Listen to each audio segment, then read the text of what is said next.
با درود و احترام بینندگان گرامی و علاقمندان به تاریخ و فرهنگ سرزمین کهن و باستانی افغانستان، من اسحاق حسینی هستم. در این قسمت از برنامه با شما هستیم برای سفر دیگر به دل تاریخ، به جایی که نام‌ها و چهره‌های زندگی کردند که شاید در روایت‌های رسمی نقش و جایگاهشان کمرنگ است، اما هنوز در حافظه مردم و روایت‌های محلی زنده‌اند. امروز می‌خواهیم پرونده شخصی را باز کنیم که حدود یک قرن پیش در دربار پادشاهی افغانستان حضور داشت. مردی به نام غلام نبی خانی چپشاخ. او کی بود؟ چرا به او چپشاخ میگفتند؟ چه نقشی در سیاست و ساختار قدرت آن زمان داشت؟ چرا نام او با وجود نقش در دربار در لایه‌ای از فراموشی قرار گرفته است؟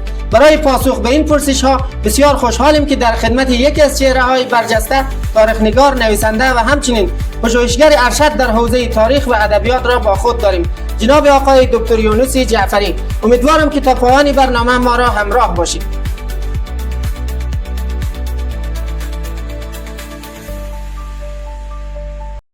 جناب آقای یونس جعفری، سپاس فراوان از اینکه با وجود دغدغه‌های فراوان در دیار مهاجرت لطف کردین به برنامه کنکاش چقور تشریف آوردید. ممنون، تشکر از شما. یک دنیا شما سلام و عرض ادب دارم خدمت شما. درود خدا بر شما و همچنین بر بینندگان نازنین شما. جناب آقای حسین صاحب که حقیر قابل دانستید و به برنامه ارزنده‌تان دعوت نمودید. در خدمتم. بله، در ابتدا میخوام از جناب شما سوال کنم که لطفاً برای بینندگان ما بفرمایید که غلام نبی خان چپشاخ کی بود و در چی دوره از تاریخ افغانستان زندگی میکرد؟ ممنون. ببینید، در واقع وارد صفحه از تاریخمان شدیم. بله. از شخصیتی که از یک طرف خودش تاریخ ساخت و از طرف دیگر هم تاریخ برای ما ساخت. شخصیت های بزرگ. غلام نبی خان چپشاخ متولد محله چنداول کابل، فرزند غلام رضا بیگ. ایشان اصالتا از مردم حصه اول بهسود ولایت میدان وردک هستند.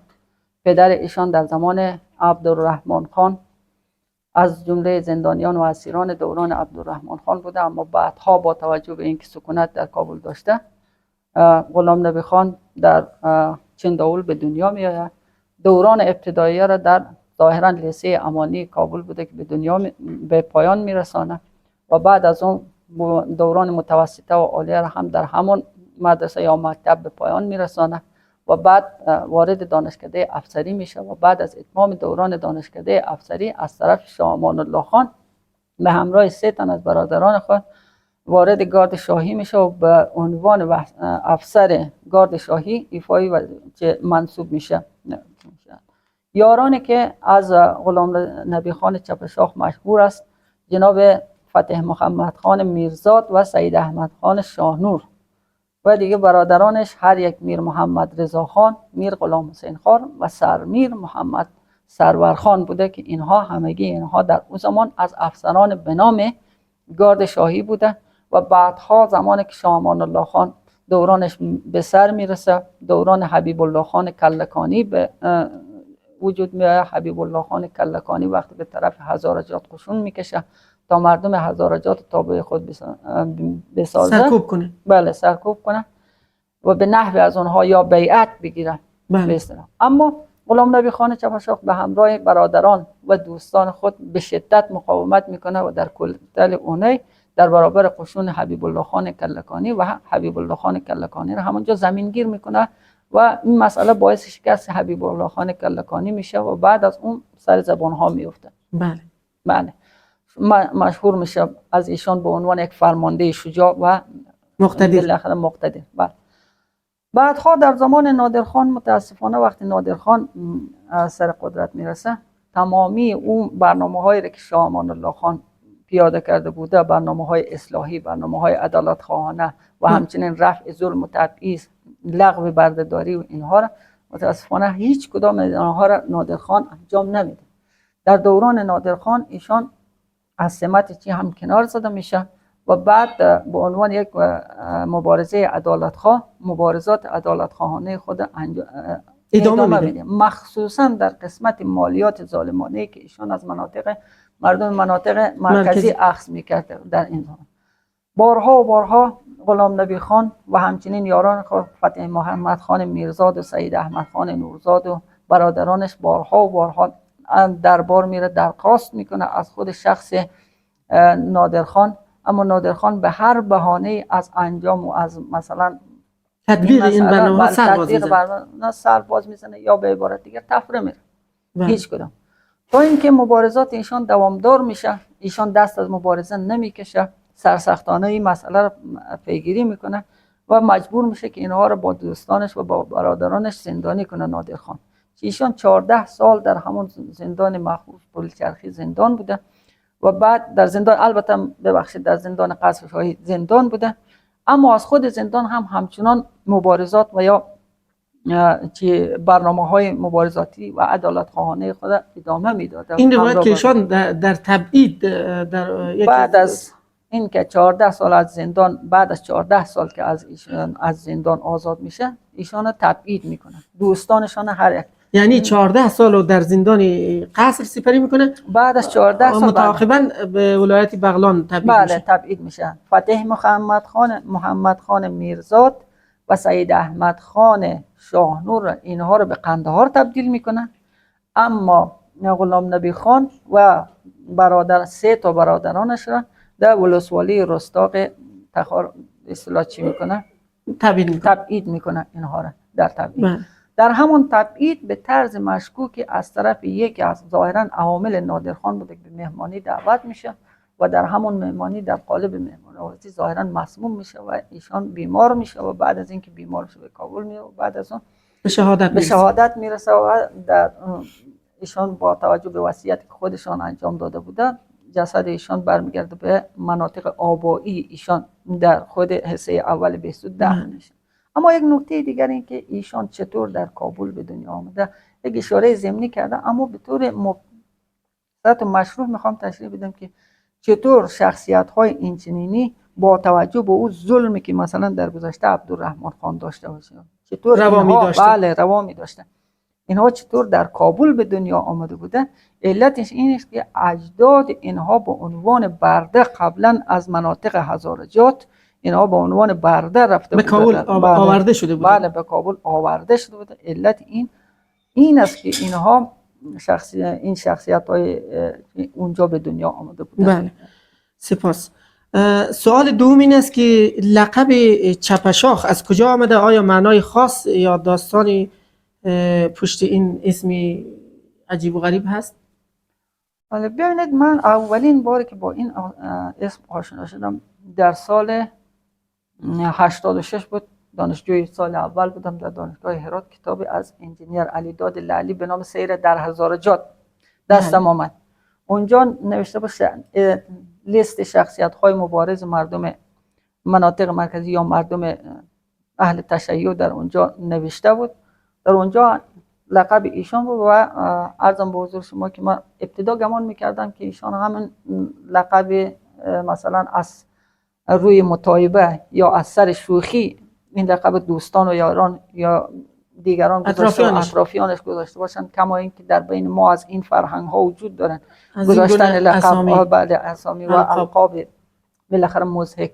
اما بعدها کتابی از همین کتاب معروف هزاره ها از قتل عام تا احیای هویت از مرحوم بصیر احمد دولت آبادی است، در اینجا دستم اومد تلویحاً، البته نه به صورتی که دستم اومد که بعد ایشان لقب مسما داره، یعنی یک لقب با توجه به مبارزات ضد استبدادی ایشان لقب چپشاخ و همچنین سرسختی و بیباکی ایشان لقب چپشاخ اطلاق شده بوده از طرف مثلا دوستان و هم فکرانش. یعنی با توجه به شخصیت بیباک و دقیقاً و جسور و مثلا فداکاری استبدادی که داشته لقب چپشاخ رو کسب کرد. بله همون مسئله معروف که میگن شاخی غول استکبار را شکست و از این چیزا، از این مثلا قرائن و سرنخ‌ها این لقب مثلا چپشاخ.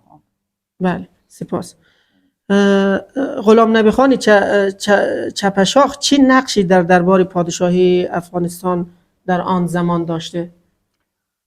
از ابتدا همونطور که در مختصر زندگی نامه‌شان مختصر اشاره رفت، ابتدا که افسر گارد شاهی بودن، بعد با توجه به فعالیت ها و توانایی های ایشان در امور نظامی و حمایت هایشان از مخصوصا از نهضت امانی، مخصوصا از نهضت اصلاحات امانی و همین روش لغو بردهداری و اینها که حامیان اصلی نهضت لغو فرمان بردهداری بوده. لغو فرمان بردهداری بوده.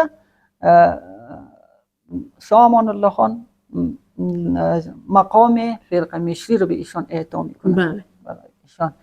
و بعد در اولین مجلس تصویب قانون اساسی هم از جمله اعضای فعال و مؤثر اولین تصویب قانون اساسی مصوب کشور ما بوده. بله. آیا غلام نبی خان تنها یک مقامی درباری بود یا در سیاست و اقتصاد هم نقشی داشته؟ ببینید در ابتدا بله صرفا یک افسر درباری بوده، اما همونطور که اشاره رفت بله حمایت های از نهضت امانی باعث شد که ایشان علاوه بر یک افسر نظامی یک انسان مثلا فعال در عرصه سیاسی و اجتماعی بله ظهور کنه. اما در قسمت اقتصاد خیلی نقش ایشان مثلا برجسته نیست. یکی اینکه ایشان تخصص یا حداقل ما نمیدانیم یا حداقل اینکه بله ما نمیدونیم. دلیل اصلی اینکه ایشان تخصص در قسمت اقتصاد نداشتن، اما از اونجایی که یک انسان عدالت خواه بوده و مبارز بوده، طبعا خود مقوله عدالت در کنار سایر مقولات سیاسی و اجتماعی و فرهنگی و چیزا، طبعا مسئله اقتصاد هم تأثیر غیر مستقیم در اقتصاد هم داره. غیر مستقیم بله روی اقتصاد هم داره بدون میشه. بله. چه ویژگی‌هایی باعث شده بود که او مورد اعتماد یا توجه امان الله خان قرار بگیره؟ بله یکی از این ویژگی‌ها راستی و صداقت ایشان، دوم امانتداری ایشان در زمان اینکه چی بوده به عنوان افسر در کنار برادران و دوستانشان بوده، ایشان از جمله افسران امانتدار و بالاخره راستکار کاخ شاهی در اون زمان بوده. سوم عرضم به حضور شما که مبارز بودن و خستگی ناپذیر بودن ایشان بوده و هم حمایت از مسئله عدالت که قبلا هم اشاره رفت. آیا داستان یا خاطراتی از زندگی شخصی یا برخورد او با مردم روایت شده که بله در منابع تاریخی که عرضم به حضور شما مخصوصا منابع تاریخی مردم تاریخ معاصر کشور ما چه می‌کنه، مخصوصا در قسمت احیای حق از دست رفته مردم مرکزی مناطق مرکزی چند تا ویژگی از ایشان مثلا به صورت بسیار برجسته و بارز. یکی اینکه ایشان متواضع بوده به شدت،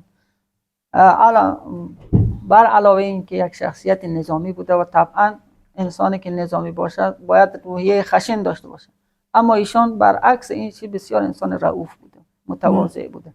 حتی روایت های زیادی ما از مردم کابل داریم که میگن زمانی که از کوچه پس کوچه ها یا از بازار کابل رد می شده، مردم کارگر، مردمی که در حین حملگی یا در حین مثلا باربری بوده، اینها را مورد تفقد و مورد نوازش قرار میداده، اینها را مثلا در آغوش میگرفته، اینها را مثلا دلجویی میکرده، حتی مثلا مقدار پولی یا کم یا زیادی که مثلا در دست داشته به اینها کمک میکرده و اینها بسیار از موضوع شما فکر کنم نکات برجسته است که از یک انسان سر بزنم.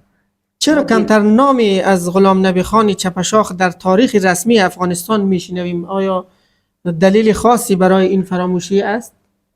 ببینید به نظر من دو تا دلیل ما میتونیم اینجا ذکر کنیم دلایل و در کنار البته دو تا دلیل بسیار مهم را میتونیم ذکر کنیم.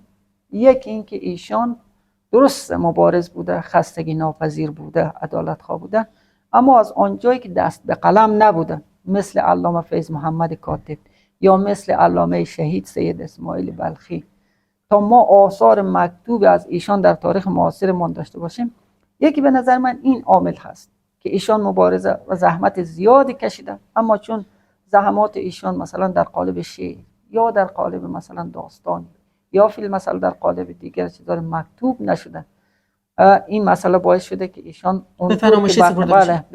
اونطور که بقیه برجسته شدن ایشان برجسته نه.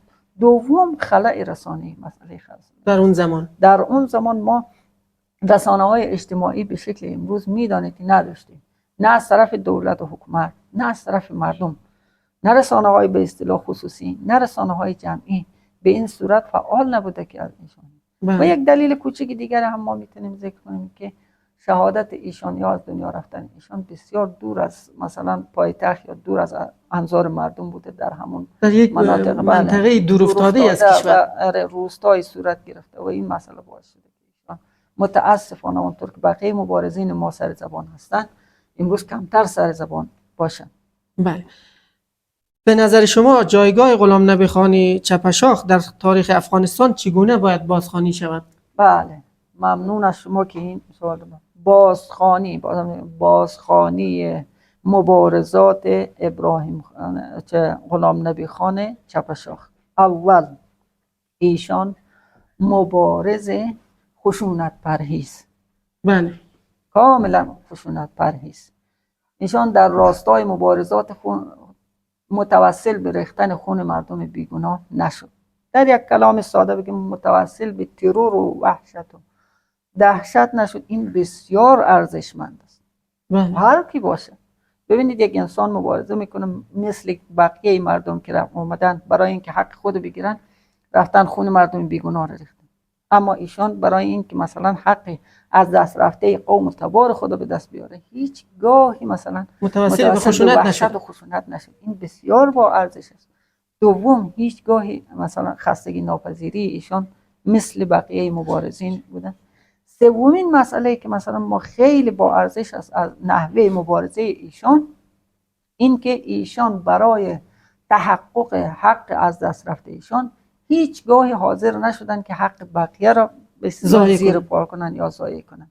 مثل اینکه بقیه شاید مرتکب این چنین چیزها زیاد شدن، این مسائل مبارزین بقیه مردم برای اینکه حق خود مثلا به دست بیارن حق بقیه را چی کردن؟ پایمال کردن، یا مثلا به ترور شخصیت پرداختن. مقاومت و پایداری اونم میتوان گفت که یک در کمال مقاومت و پایداری با وجود تحمل سالها زندان و تبعید هیچگاه تسلیم نشد. بله، کاملا در یک جمله کاملا کوتاه و مختصر است، مقاومت و پایداری کاملا اخلاق مدارانه. بله، اخلاق محور. اگر بخواهید نقش او را در یک جمله خلاصه کنید برای بینندگان محترم چی میگویید؟ همین که عرض کردم، نقش ایشان مبارز خستگی ناپذیر، متواضع و صادق و کاملا مثلا چی اخلاق محور. بله، سپاس فراوان از اینکه در برنامه کنکاش چقور تشریف آوردین و به سوالات ما پاسخ گفتید.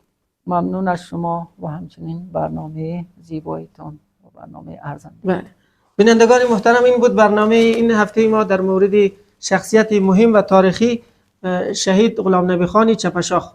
تا دیدار دیگر، بدرود.